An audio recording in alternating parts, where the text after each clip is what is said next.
Hello! So today I thought I'd film that Q&A that I promised to film about a month and a half ago. And I know what you're thinking, this is not Pam, where are you, what are you doing? But it is Pam. I just took everything out and I'm planning to do some renovation work.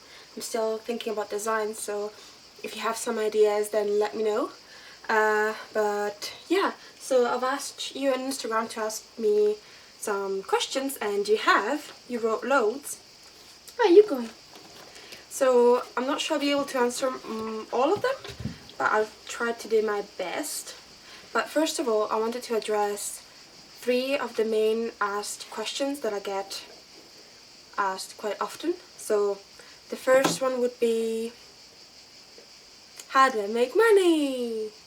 And I'm always a bit reluctant answering that question just because it keeps on changing, and every time I say what I do then it changes, like the day after it changes. So but mainly I have a jewelry shop online that I've had for a few years, and it doesn't give me much but it gives me a little. And then at the moment I'm working at a project with my dad on an online shop, and I'm really excited to share that with you, so stay tuned for that.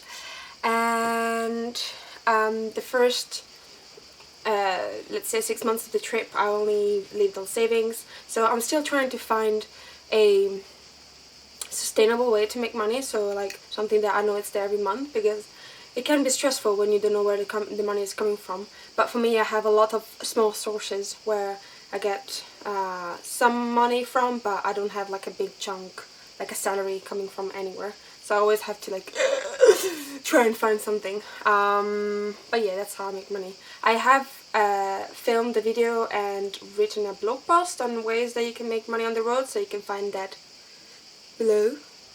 Then the second question that I get asked very often is, how do I shower and use the toilet? And this pops up very often.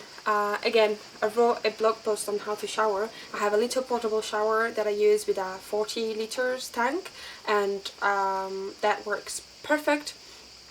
And for toilets, Pam is a little small for that, so I don't have one. But I'm usually staying in either populated areas or non-populated areas. So when I'm in urban areas, then there's bars, cafes, restaurants, shops that you can go and use their toilets, and often there's also public toilets. And if I'm not in populated areas, then there's fields and forests, and you can just go and do your business. So that's how I do it. The number 3 question that I get asked very often is, don't I feel unsafe? And again, wrote a blog post on it, and I might make a video on it soon, but I'd say 99% of the times no, just because Pam is like a capsule, and if anybody annoys me and I'm inside, then everything is closed and I can just pop in the driving seat and drive away. I make sure that it's easy for me to drive off a parking, so that if anything happens that I can just jump in and drive away. I do feel unsafer when I'm out in the wilderness by myself,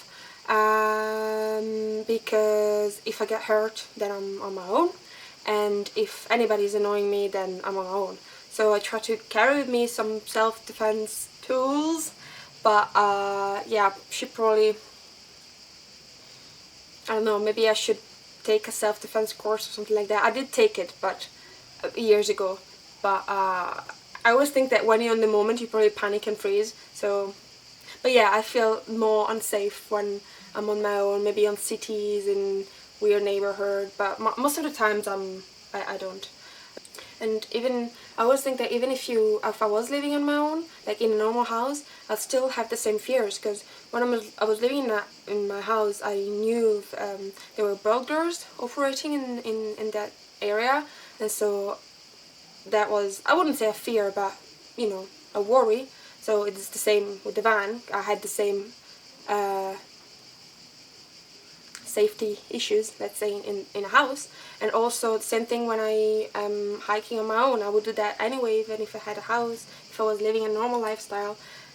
or maybe if when you're walking on the street at night after you win friends and maybe you're alone and the street isn't lightened. I mean, the safety concerns are pretty much the same.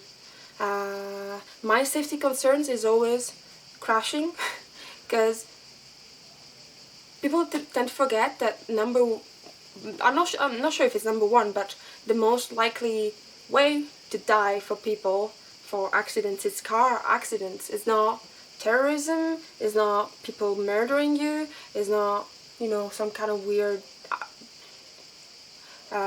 mountain accident. Like, people die in car crashes all the time. So that is my main safety concern when I'm in the van, is to keep focused on the road, to pay attention to other people on the road, and to just be present in the moment when I'm driving, because I know it's those things are like little bullets, and you've got to respect that and be careful.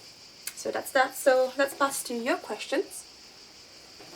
Oh, and if you're wondering, I am back in Italy for various reasons. So at the moment I'm staying in a house, and I have showers, and I have a kitchen, which is lovely, and I'll be staying here until I do the work on the van and save some money. So, your questions.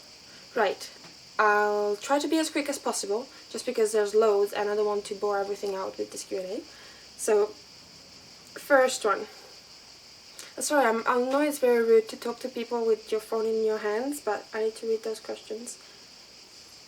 So, okay, how do you maintain a social life with your dog? Do you ever feel like it holds you back from meeting new people, taking new opportunities?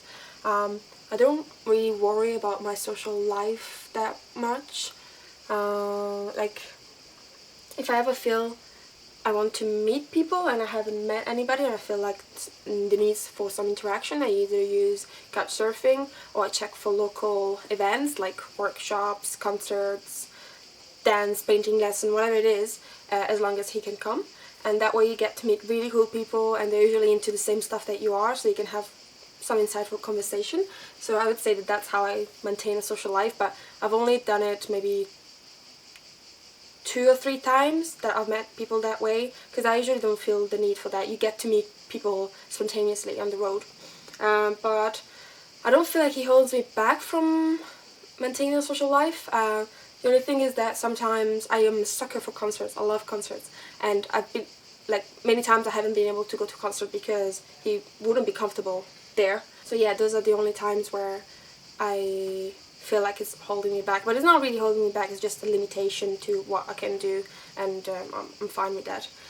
On the other side, I found that I actually got to meet people because of him, because many times people stop me in the street and like, oh, what's his breed? Because especially outside the UK, and even in UK, people are very curious about his curls, and so they always ask me, oh, how is he curly? Like, he looks like a lab, but he's curly. And then from that conversation you start having another conversation on, oh, so you're from here, what's the city? And you get to have some cool discussion with people, and they can give you tips on where to go and what to see. And yeah, as soon as you tell people that you're traveling and what you're doing, people are really curious, and they ask you a question and they want to give you advice. So I think that sometimes he is actually a magnet for attracting people.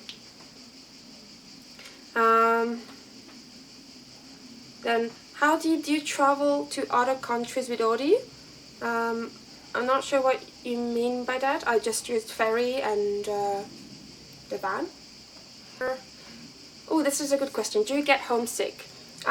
No, because, well, I left Italy when I was young, like 19, and I lived outside Italy for a while, and I don't feel that connected to Italy, as obviously it's my culture and my tradition and I'm from there, but I am not just Italian. I am a earthling, right? And home, like, nature is my home. Every time that I'm surrounded by trees and birds and, you listen to the sound of nature, then I feel home and I'm fine. Obviously sometimes you miss, I don't know, your tomatoes from back home or friends and family, but It's not like, oh, I have to go back, I am so miserable. It's more like, I can't wait to have the opportunity to see them, and I'm really gonna appreciate those moments. So no, I don't get homesick. What is the reason for traveling with your dog? Um, well, to me, when you get a dog, that's for life, right? And getting a dog should not depend on your life situation. So whichever life situation you're in, then your dog comes with you. Whether you get married, whether you start traveling, you move, you have kids, the dog is not something you can discard depending on your life situation. So to me, though, I didn't even have that question in my head. I mean, wherever I go, he comes with me. So to me, that's quite natural. Did you already went outside the EU or plan to do so? No, because I find that there is so much to see in the EU already. It's such a place full of different cultures and traditions and landscapes. We've got so much. We're so lucky. I mean, not that other continents don't have that, but Europe in particular, like, it's very dense. And so I find that there is so much to see here that I'm totally happy to keep traveling around here. And obviously, if I had the opportunity to go overseas, or in Africa, that'd be amazing. But it's not something I'm planning for. And what is the more surprising thing you didn't expect when you decided to go on the road? I think two things. The first is people's generosity. Like, it's been mind-blowing how generous people are when they find out your story. And the second thing is how happy you can be with very little. It's something that I realized before as well, before leaving the van style, but now I really came to the realization that we really need very little. Like, as long as we have food and water, we are safe. We don't need much more. And so yeah, those are two surprising things, I guess. Then, wondering how much you spend each month on your car. This is a really good question, to which I don't have an answer, because it does vary a lot depending whether I'm traveling long distances or I'm staying more in the same area. But that's a good question. I think that next time that I'll hit the road, I'm gonna keep track of what we spent and then make a blog post or a video on it. And so, Pina, what countries in Europe allow you to just pull up and camp for the night, and which most move you on? This is a really tough question, because each region has like different rules. Even in Italy, it's not a national rule, it's regional, and sometimes even provinces have different rules. So I wouldn't know how to answer to this question. The only country I know that it's quite easy to camp is Scotland, because there you can camp wherever you want, as long as it's not fenced, that it's not public property, then you're free to camp there, even with tents, not just overnight parking. So that's really van-friendly country, I guess. But everywhere else, I always think that if you are driving for long distances and you get tired, then you are a danger to yourself and to other people. So I don't see how it could be illegal for you to stop somewhere and sleep. It can't be illegal. I understand that sometimes people will be concerned and will ask you to move you on. Some, police may come and ask you to move you on. That's okay. But in regards of, fines and breaking the law, I don't see how that is possible when you're just making sure that you don't kill anybody. I mean, to me, it doesn't make sense that you can't park somewhere to sleep.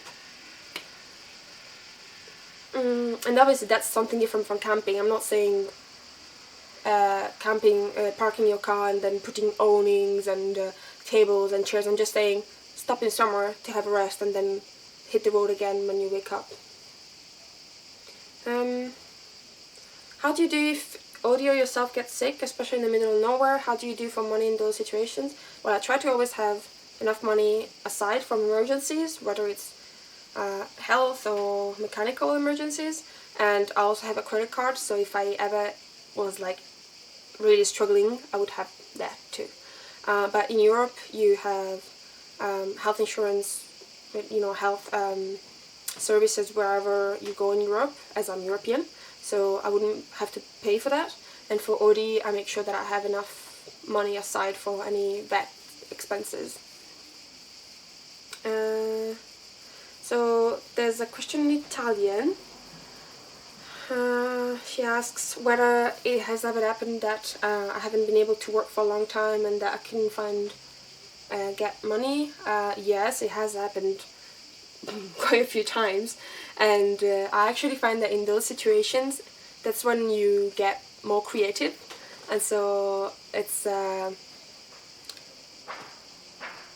like you can do things. You can feel sorry for yourself and just get depressed and go back to your normal life, I guess. Or you can think, okay, I have nothing to lose, so I'm gonna try different things and push my limits and see if I can find something, you know, cool to do.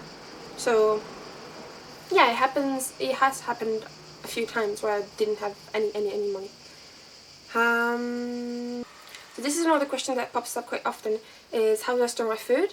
Well, I don't have a fridge because it's too big. I had one of those insulated bags, but they don't keep food cold for very long, maybe a couple of hours. So for fresh food I buy it quite often, and I store my dry food. I used to store it under the kitchen and under the bed. But yeah, I mean I wouldn't keep the fresh food anyway in the fridge for long periods of time. I usually eat it like in 1 or 2 days. So yeah, I just buy fresh food quite often. And and then, how cold does it get in winter? In your van, do you have any heating? I don't have any heating, but the van is well insulated, and I actually prefer when it's cold than when it's hot, because when it's cold you can just put extra jumper and then you're more or less fine. But when it's hot you can take off your skin. So I prefer when it's cold. And I lived in houses that didn't have any heating, so I wouldn't say that I'm used to it, but it's not, to me it's not the end of the world being cold. Obviously I'm not saying, like, I've never been somewhere where it was -20, the maximum that I've been was like -5, and I have a really good sleeping bag. So I'm not saying that you can do that everywhere. Some places it's not possible to stay in your van in winter, but where I've been, it's been fine.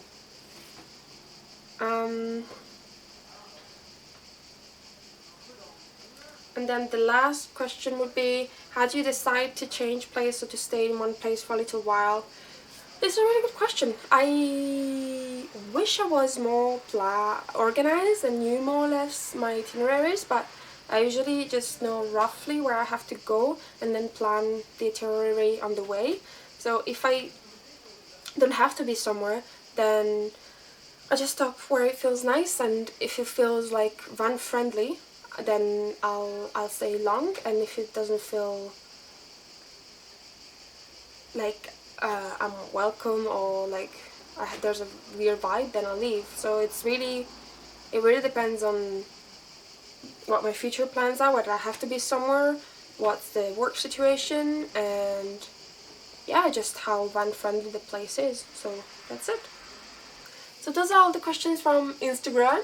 Let me know if you have any more questions down below. I hope that I haven't been rambling lots, and I'm really dreading the editing of this video because I hate watching me talk. I'm sure that most people hate that, you know, when you hear your voice and things like that. But anyhow, we're gonna go now. I'm gonna go. This one is gonna sleep here. Thank you for watching. Bye bye.